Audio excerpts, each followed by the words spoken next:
Hello friends, myself Prasita Pagaria. Today we are going to start our new chapter, that is India, nations in the northwest of the Indian subcontinent and China. This is our topic name. In this topic we are going to study about the trade and cultural relations in the ancient times, India and Gandhara, that is Afghanistan and Pakistan, and the third point is India and China. So let's begin with the first point, trade and cultural relations in the ancient times. So far, we studied about the transition in the various fields such as historical, social, financial, cultural, etc. over a prolonged period of about 4000 years. अभी इतने time में अपन क्या देखा, जैसे various fields में like historical, social, financial, इन सब field में कैसे थोड़े थोड़े चेंजेस आ रहे थे. That was about 4000 years. In this lesson, we are going to study about the impact of the Indian culture on the other countries. Abhi, in this chapter, we are going to study about the Indian culture, अपना Indian culture का impact कैसा रहा other countries पे. It is very significant that the Indians traveling or migrating to other countries never try to impose their culture, religion and political rules on the local people. What happened? See, Indian people used to travel, someone used to migrate, someone used to just travel. So whatever they did, either they traveled or migrated, they never forced that local people to adopt their culture, religion or political rule.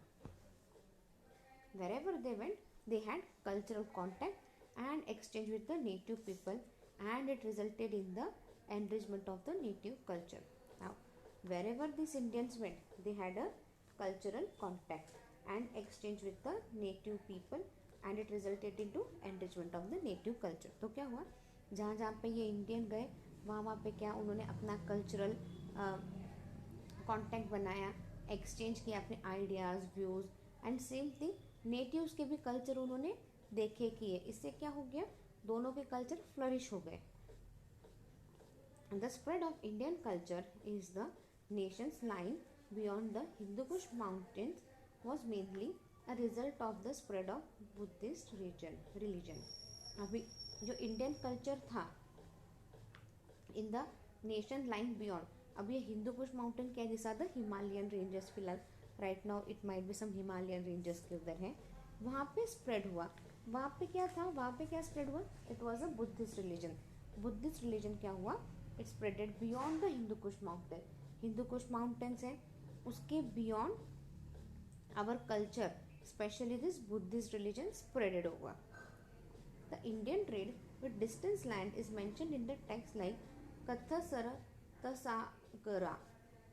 अभी Indian trade के बारे में, जो दूर दूर तक अपना Indian trade जाता था, डिस्टेंस ट्रेड होता था, ये सारा मेंशन किया है कट सरित सागरा एंड जकाता stories, Dipavamsa and Mahavamsa etcetera.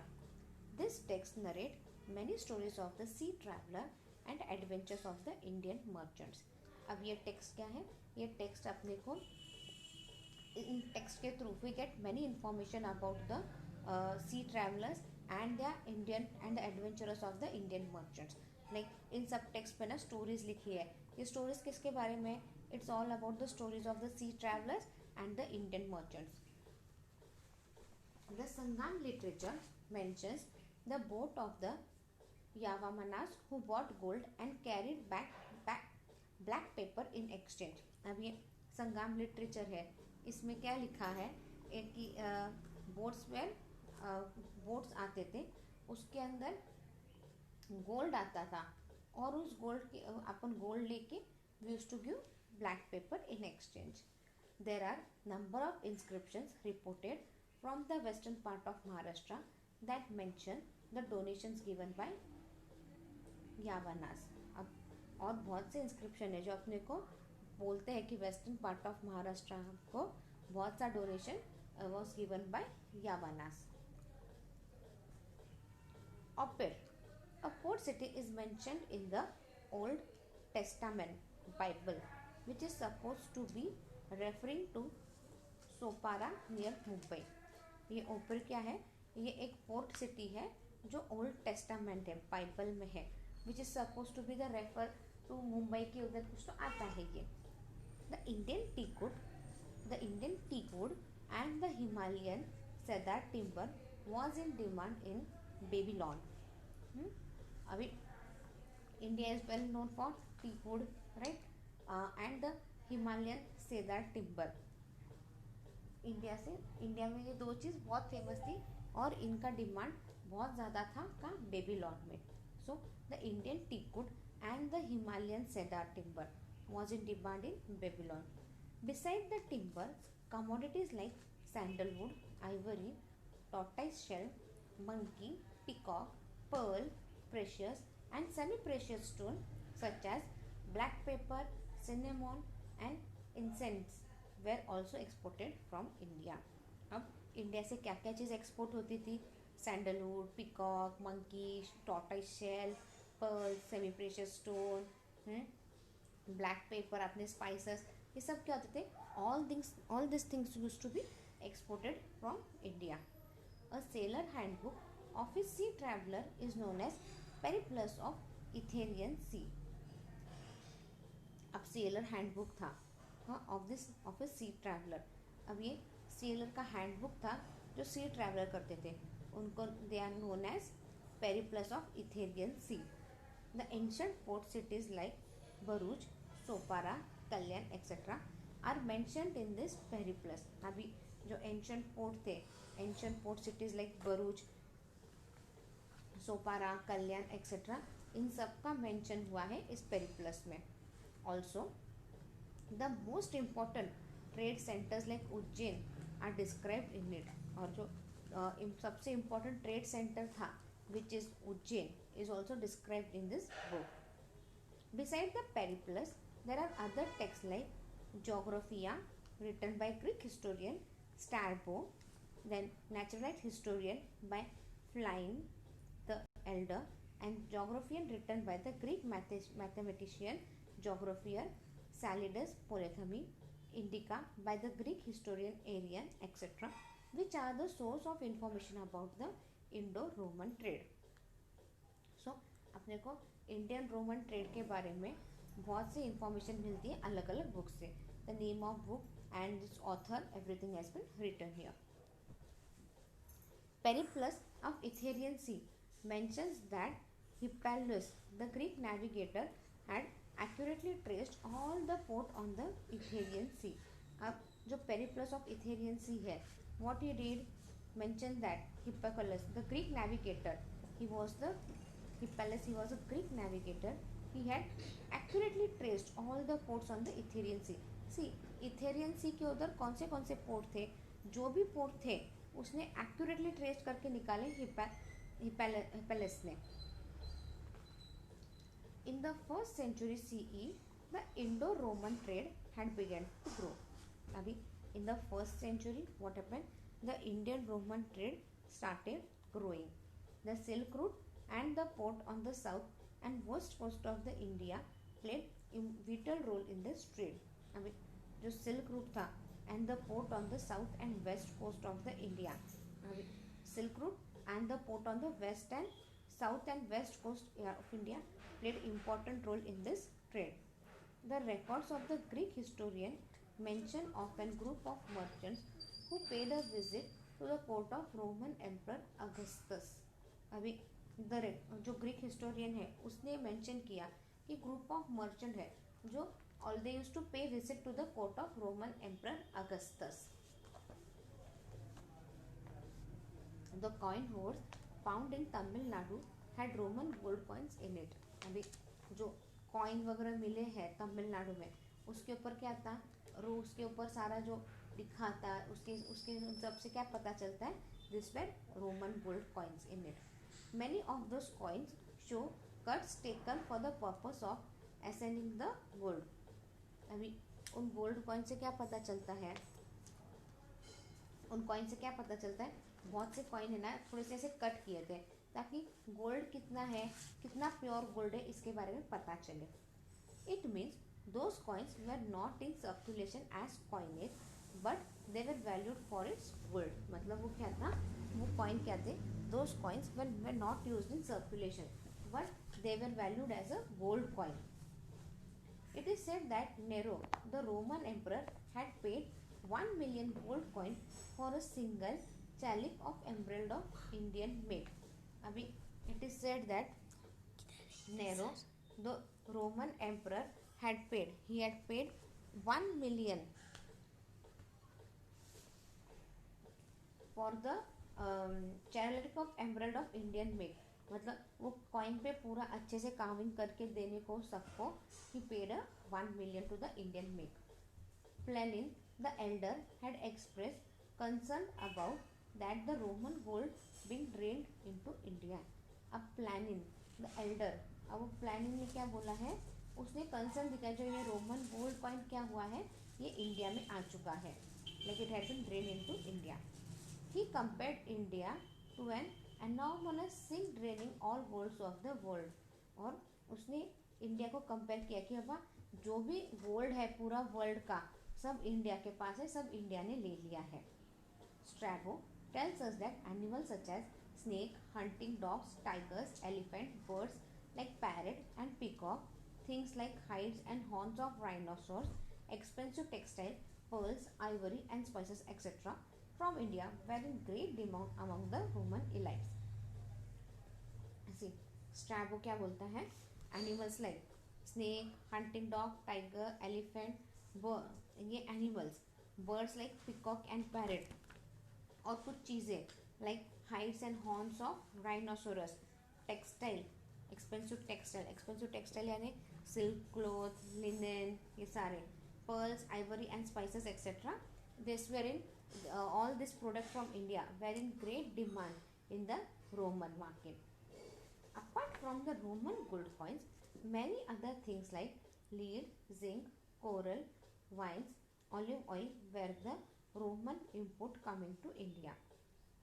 अभी रोमन से सिर्फ गोल्ड कॉइन आता था क्या? नहीं, गोल्ड कॉइन के साथ साथ और बहुत सी चीज़ें आती थी like lead, zinc, coral, wine, olive oil, ये सारा रोमन से इम्पोर्ट होता था. The archaeological survey conducted in the scene near Bet Dwarka in Gujarat in the year 2000-2001 has yielded amphora of various size, anchor, pot shield and a lead ball etc. अभी जब archaeological survey conduct किया in the C near बेट द्वारका इन गुजरात, वहाँ से क्या हुआ, बहुत सारा अलग अलग साइज के एंकर, पोस्टर्स, लीड बॉल्स, ये सब मिले. ये सब क्यों यूज होते थे, ये सब जब शिप या बोट आते थे तो उनको वो रोकने के लिए भी use that anchor and all ना, उसके लिए सब था. The amphorae were use to transport olive oil and wines which were imported from Rome. Amphorae मतलब वाइन जब अपन जिसमें रखते हैं ना, वो ड्रम रहता है, वुडन का ड्रम एंड ऑल, वो है. ये किसके लिए यूज़ करते थे, ट्रांसपोर्ट के लिए यूज़ करते थे, और उसके अंदर क्या आता था, olive oil and wine. There are many archaeological sites which have yield evidence of the Indo-Roman trade. वहाँ पे बहुत सारे आर्कोलॉजिकल साइट्स मिले जो पता, जिससे अपने को पता चलता है कि वहाँ इंडियन रोमन ट्रेड चलता था. It confirms that the city in Maharashtra like Paithan, Ter, Kolhapur, Bhokardan in the Jalna district were important trading centre. अभी महाराष्ट्र के इम्पोर्टेंट ट्रेडिंग सेंटर कौन से थे, Paithan, Ter, Kolhapur, Bhokardan in the Jalna district were important trading center. So, trade and cultural relation in ancient times. Here we come to an end this topic. Now, next topic is India and Gandhara. It is apparent that geographically Afghanistan was favorably situated on the trade route that linked India and Central Asia. अब क्या था, अफगानिस्तान ऐसी जगह पे था, geographically Afghanistan ऐसी जगह पे था जहाँ से ट्रेड रूट है ना एकदम फेवरेबल था. और ये जो ट्रेड रूट था ना, it was linked to India and central Asia. It had close culture connection with India from the ancient period of janapadas till the introduction of Islam. और ये अफगानिस्तान का जो कल्चर वगैरह था ना, उस वक्त it was connected with Indian. कब से कनेक्टेड विद इंडियन था, it was until the from the period of Janapada till the Islamic age, till there was an introduction of Islam. Whether it were the invaders from the Central Asia or the Buddhist monks sent out by Emperor Ashoka or the Chinese monk traveling to India, all had to pass through Afghanistan.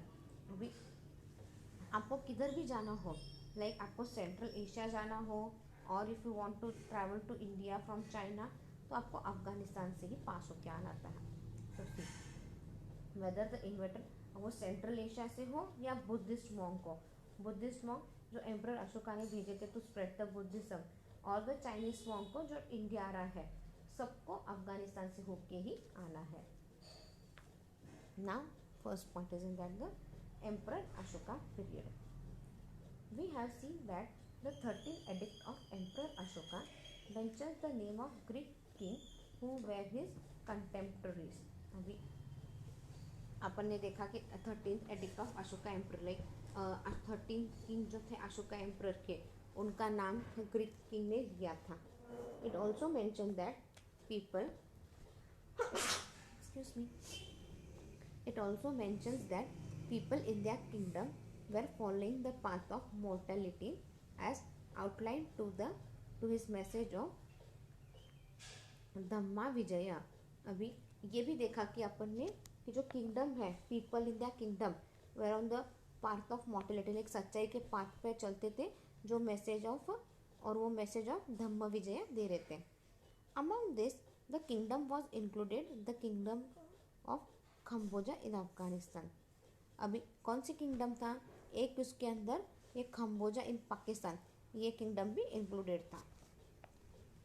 The Ashokan edict at Kandahar is in Greek language and the script used for it is Aramaic. अभी the Ashokan edict है खंडारा में, वो कौन सी language में है, it's in Greek language, और इसके अंदर जो स्क्रिप्ट लिखा है it is in Aramaic. This inscription shows that the Afghanistan was the internal part of Ashoka's emperor. अब पहले अफगानिस्तान क्या था, Afghanistan was an internal part of Ashoka's emperor.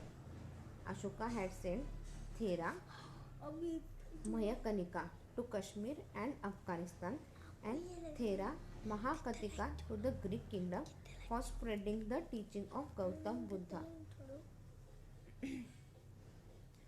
अभी अशोका ने क्या किया था, थेरा महायानकी का उसने काम भेजा था to Kashmir and Afghanistan, and thera of Mahakatika to Greek kingdom, किसके लिए, to spread the Buddhism. Next is the Kushana emperor Kanishka and post Kushana period. Kanishka empire had spread from Pataliputra in the east to Kashmir in the north and further to central Asia. अब Kanishka emperor कहाँ से कहाँ तक spread हुआ था, it had spreaded from Pataliputra in the east to Kashmir in the north और फिर आगे central Asia. Purushapura, Peshawar and Mathura were the two capital of this empire. अब ये कनिष्का के कैपिटल कौन से थे, Purushapura and Mathura were the two capital of his empire. Ancient Kapisha was an additional capital of the Kushanas, which was located on the Silk Route at a vantage point. अभी ancient Kapisha Begram was an additional capital of the Kushanas.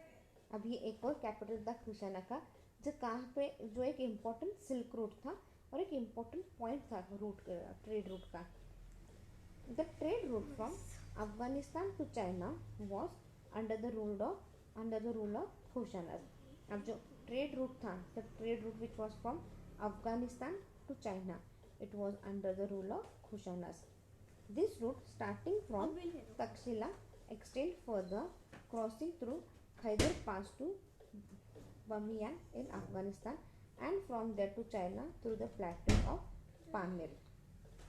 अभी ये जो root है ये कहाँ से चालू होता है, इट फ्रॉम तक्षशिला, कहाँ से, तक्षशिला से आगे क्रॉस होते हुए हैदर पास की ओर जाता है, Haider pass to Bamiyan in Pakistan and from there to China through the plateau of Pamir.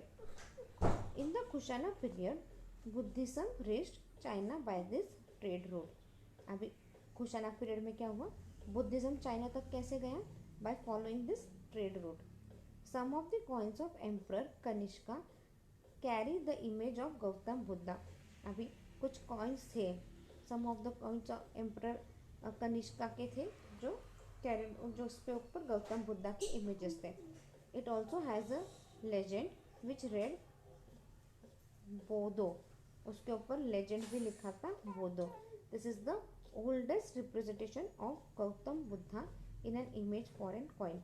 अभी ये क्या है? ये गौतम बुद्धा को रिप्रेजेंट करते हैं ये सारे कॉइन, और ये एकदम पुराने हैं।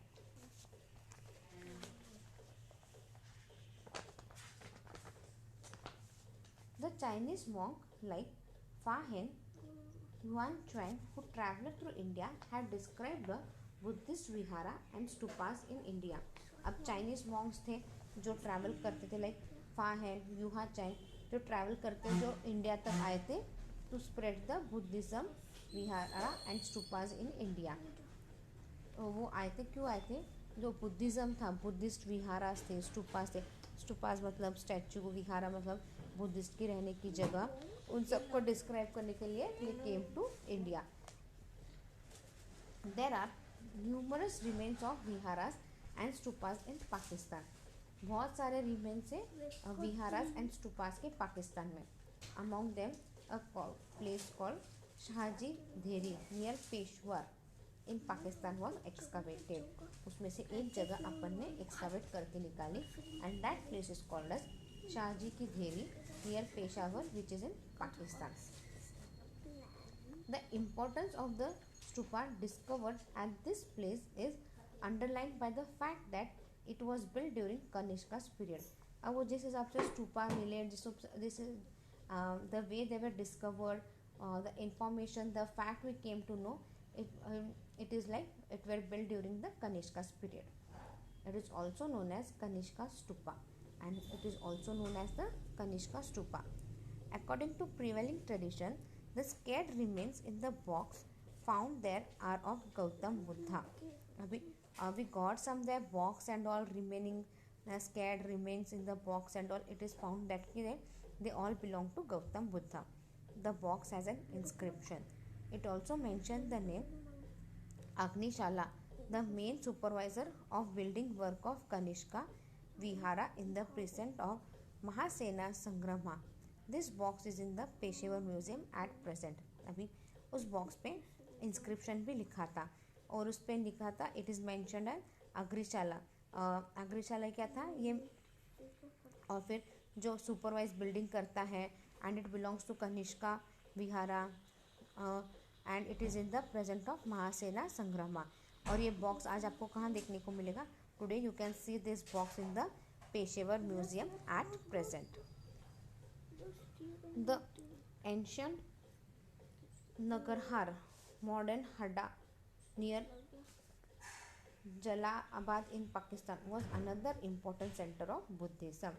अभी the ancient Nagarhar, modern आज उसको बोलते हैं Hadda near Jalalabad in Pakistan, is one of the center of Buddhism.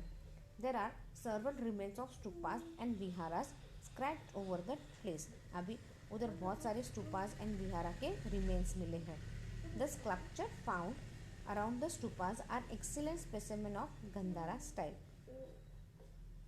अब जो sculpture found हुआ है around the stupas and all, they all are the excellent specimens of Gandhara style.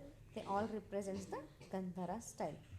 Thai ki Bahi is another important place which is enlisted as World Cultural Heritage. Okay, Thai ki Bahi, it is another place which is known as the World Cultural Heritage.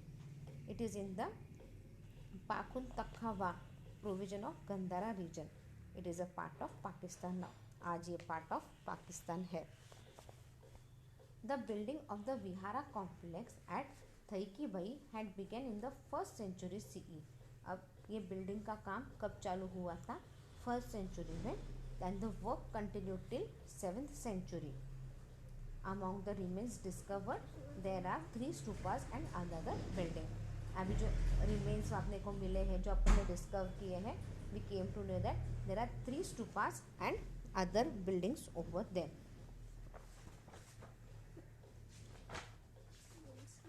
should wind up our lecture here. We'll continue page number 87 in our next lecture. Thank you.